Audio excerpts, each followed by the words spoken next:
Mick Lynch is the king of comebacks.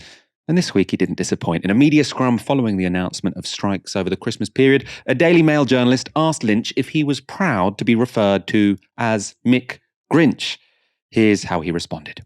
Well, I expect that from yourself. That's the sort of quality journalism I've come to expect from your particular dark corner of Fleet Street.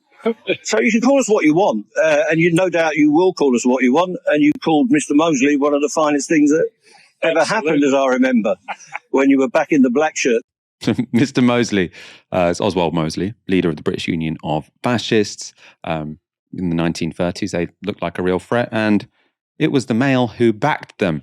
Dahlia, I mean, this was quite a long time ago, but I was still quite impressed with the way Mick Lynch just sort of whipped it out. Well, you bet the back shirts. I mean, what do you make of it?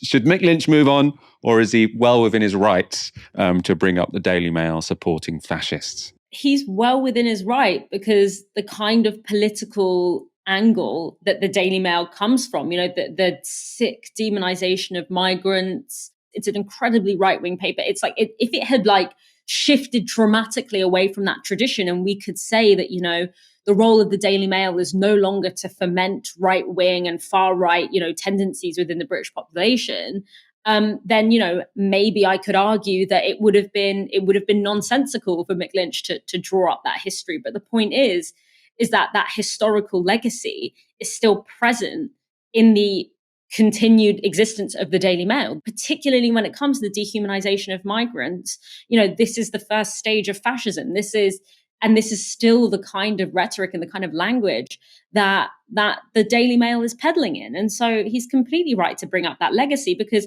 the Daily Mail have not outgrown that legacy as much as they might want you to believe.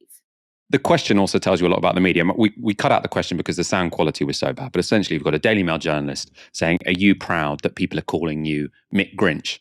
Now, the phrasing of that question makes it seem like there are all these rail passengers walking around, everyone saying, oh, Mick Grinch, Mick Grinch. Makes it sound like a sort of popular grassroots name that everyone's given Mick Lynch. Now, who's referring to Mick Lynch as Mick Grinch? The Sun. So you've got The Sun, that Rupert Murdoch owned Sun. Some right-wing journalist has called him Mick Grinch. Then some other mug at the Daily Mail is saying, well, how do you feel about being called Mick Grinch? It's you who called me Mick Grinch. So you could F off. Which is, I say you, I mean, The Sun, the Daily Mail, this is the same class of people, same group of people, and they're trying to sort of just repeat what each other say until it becomes this sort of popular common sense. Oh, yeah, he's Mick Grinch.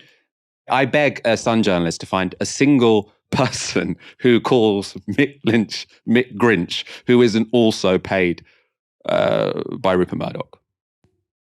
It's very pathetic, but thank God we have Mick Lynch to call them out, because he does it exceptionally well. Solidarity, of course, with all of the RMT.